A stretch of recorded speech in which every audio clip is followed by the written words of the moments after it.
নমস্কার সবাইকে। আশা করি আপনারা সবাই ভালো আছেন। মহুয়ার নতুন আরেকটি ভিডিওতে আপনাদের জানাই অনেক স্বাগত। আজকে রবিবার আর এখন বাজে সকাল 7টা, আর এখন থেকেই আমি আমার ভিডিওটা শুরু করলাম। আজকে রবিবার, ছুটির দিন, কিন্তু তবুও আজকে তাড়াতাড়ি ঘুম থেকে উঠে পড়েছি, কারণ আজকে অনেক কাজের প্রেশার আছে। তাই সকালে তাড়াতাড়ি ঘুম থেকে উঠে বাসি জামা কাপড় ছেড়ে প্রত্যেক দিনের যে কাজগুলো থাকে, যেমন ধরুন ঘরের জানালাগুলো খুলে দেওয়া, বাইরে যে গেটে তালা দেওয়া থাকে সেইটাকে খুলে দিয়ে সোজা চলে গেলাম ফুল তুলতে। আর আজকে গাছে অনেকগুলো ফুল ফুটেছে। যেদিন সকালে উঠে দেখি যে গাছ ভরা ফুল, সত্যি মুডটা ফ্রেশ হয়ে যায়। আর এখানে তো একটু বেলা হলে আর ফুল পাওয়া যায় না, বাড়ির গেট খুলে লোকে ফুল তুলে নিয়ে চলে যায়। যাই হোক, ফুল তুলে আগের দিনের মেজে রাখা যে বাসনগুলো সেগুলো আগে গুছিয়ে নিচ্ছি। রবিবার ছুটির দিন, কিন্তু তবুও আমি আগের দিন বাসনগুলো মেজে রাখি, তাহলে সকালবেলা হলে একটা কাজ অন্তত কম থাকে। এবার বসে পড়বো জামা কাপড় নিয়ে। অনেক জামা কাপড় আছে, আর এটাও একটা কারণ আজকে সকাল সকাল ঘুম থেকে ওঠার। আর সামনেই তো পুজো, আর পুজো মানেই আমাদের বাঙালিদের ঘর পরিষ্কার করার একটা বিশাল বড় ব্যাপার থাকে। তো সেটাও আস্তে আস্তে শুরু করব। নেক্সট উইক থেকেই ডোডোর এক্সামটা শুরু হবে, তাই ভাবছি ওর এক্সামটা শেষ হয়ে গেলেই তারপরেই আমি এই ঘর পরিষ্কার করার এই সমস্ত কাজে হাত দেব। কারণ ওর পড়াশোনার সমস্ত দায়িত্বই তো আমার মাথার উপরে, কারণ আমি এখন ওর কোনো টিউটার রাখিনি। ওর পড়াশোনার সমস্ত দিকটাই আমাকে সামলাতে হয়, তাই অত তো পেরে উঠবো না। তাই আগে ওর এক্সামটা শেষ হয়ে যাক, তারপরে আমি ঘর পরিষ্কার করার কাজে হাত দেব। আজকে অনেক কেচেছি, ছাদের এইটুখানি দড়িতে মেলা হবে না, তাই নিচেও কয়েকটা জামা কাপড় দিয়ে এসেছি, আর বাদবাকি নিয়ে চলে এসেছি ছাদে। আর রোদের যা তেজ আছে, এই সমস্ত জামা কাপড় আধ ঘন্টার মধ্যেই শুকিয়ে যাবে। আর আকাশটা দেখুন কি সুন্দর লাগছে না দেখতে। আমি অনেকক্ষণ ধরে আকাশটা শুধু দেখেই যাচ্ছি, আর অনেকগুলো ফটো তুলেছি। আর আকাশে এই রকম পেঁজা তুলোর মতন মেঘ ভেসে থাকার মানেই হচ্ছে শরৎকাল, আর আমাদের দুর্গাপুজো একদম সামনে। এখন চট করে ব্রেকফাস্টটা করে নেব। আজকে ব্রেকফাস্ট বাড়িতে বানাইনি, অনেক দিন ধরেই নানপুরি খেতে ইচ্ছে করছিল, তাই অজয়কে বললাম নানপুরি নিয়ে আসতে। ব্রেকফাস্টটা করেই চলে এলাম রুমে। এখন রুমটাকে ভালো করে ক্লিন করব। জানেন তো, কদিন ধরে অনেক প্রেশারের মধ্যে আছি, যার জন্য এখন আপনাদের সঙ্গে ঠিক মতন ভিডিও শেয়ার করা হয় না। এর আগে দুটো ভিডিওতে তো আমি ভয়েস ওভারও দিতে পারিনি। হয়তো আপনারা যারা আমার ভিডিও ডেলি দেখেন তারা জানেন। আসলে মা বাবাকে নিয়ে অনেকটাই দৌড়াদৌড়ি করতে হচ্ছে।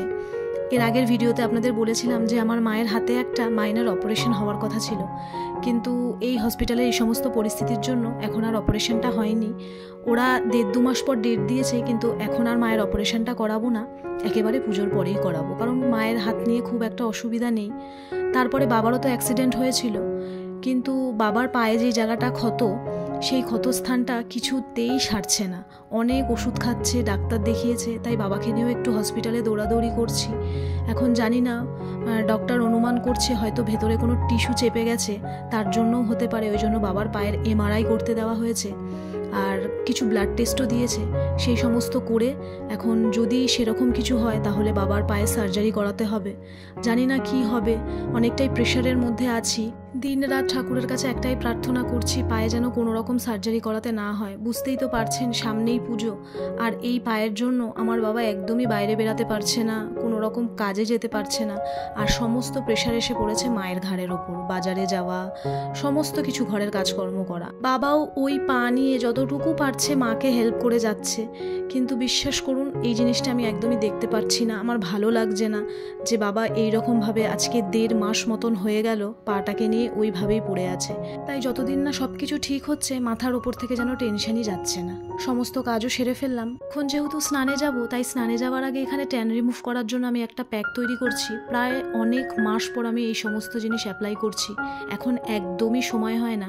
আসলে রোদ্রে ডান্স ভিডিও করে করে না প্রচণ্ড ট্যান পড়ে গেছে, তাই একটু কফি, বেসন আর অর্ধেক লেবুর রস দিয়ে প্যাকটা বানাচ্ছি। ভীষণ ভালো। আসলে সত্যি কথা বলতে আমি হোম রেমেডিটাই বেশি প্রেফার করি, আর এই প্যাকটার কথা আমাকে একটা দিদি বলেছে, মানে দারুণ হেল্পফুল, দারুণ। তো এটাকে লাগিয়ে নিয়েছি, মানে যেখানে যেখানে ট্যান পড়ে যায় সেই জায়গায় এটা লাগালে খুব ভালো উপকার পাওয়া যায়। তো এটাকে ভালো মতন শুকিয়ে মানে ওই 10 মিনিট মতন রেখে তারপরে আমি স্নান করে ফেলবো। তাহলে চলুন। স্নান সেরে ঠাকুরের বাসনগুলো নিয়ে বসে পড়েছি। ঠাকুরের বাসনগুলো একটু ভালো করে মেজে তারপরে পুজোটা করে নেব। আজকে স্নান পুজো করে তারপরে রান্নাঘরের কাজে হাত দেব। আজকে যেহেতু ব্রেকফাস্ট বানানোর ব্যাপারটা ছিল না, তাই আমার খানিকটা সময় বেঁচে গেছে, মানে বলতে পারেন আমার কাজ অনেকটা এগিয়ে গেছে। কারণ ব্রেকফাস্ট তৈরি করতে কিন্তু অনেকটাই সময় লাগে, যেটা আজকে আমার লাগেনি, তাই একটু কাজটা তাড়াতাড়ি করতে পারলাম। ছাদে মেলে দেওয়া জামা কাপড়গুলো কিন্তু অনেকক্ষণ আগে শুকিয়ে গেছে, তাই নিচে যেগুলো মেলেছিলাম ওগুলো ছাদে দিয়ে এসেছি। তারপরে দেখলাম এই কয়েকটা একটু ভেজা ভেজা জামা কাপড়গুলো রয়েছে, তাই সেগুলোও মেলে দিলাম। রান্নাবান্নাগুলো এখন চটপট করে সেরে নেব। আর আজকে বানাবো একটু বিরিয়ানি। অজয় অনেকদিন ধরেই বলছিল যে একটু ঘরে বিরিয়ানি বানানোর জন্য, তাই ভাবলাম আজকে বানাই। আজকে কাজগুলো একটু তাড়াতাড়ি হয়ে গেছে, তাই এখানে চালটা আগে ধুয়ে ভিজিয়ে দেবো, আর এখানে বিরিয়ানির যে মাংসটা ওটা একটু ম্যারিনেট করে নেব। আমি চিকেন বিরিয়ানি বানাবো, মাটন তো অজয় খায় না, সেই জন্য মাটনটা আমার ঘরে প্রায় না হয় বললেই চলে আর কি। চিকেনটাকে খুব ভালো করে ম্যারিনেট করে নিয়েছি, এখন এটাকে ওই আধ ঘন্টার মতন রেখে দেবো। আর এদিকে বাদবাকি যে কাজগুলো আছে সেগুলো সেরে নেব। রান্না করতে গিয়ে দেখলাম আমার লবঙ্গর কৌটোটা খালি হয়ে গেছে, তো ওখানে একটু লবঙ্গ ঢেলে রেখে দিলাম। আমি এখন এদিকে রান্নাবান্নার যে সমস্ত কাজকর্মগুলো আছে ওগুলো চটপট করে সেরে নিয়ে তারপর আপনাদের সঙ্গে দেখা করছি। এইদিকে কথা বলতে বলতে আমার বিরিয়ানি কিন্তু একদম তৈরি হয়ে গেছে। এখন শুধু গরম গরম সার্ভ করার পালা আর লাঞ্চটা কমপ্লিট করার পালা। তাহলে চলুন লাঞ্চটা এখন কমপ্লিট করে নিই। আর আজকের ভিডিওটা এতটুকুই থাক, দেখা হবে নতুন অন্য কোনো ভিডিওতে। ততক্ষণের জন্য আপনারা সবাই ভালো থাকবেন, সুস্থ থাকবেন আর নিজেদের খেয়াল রাখবেন।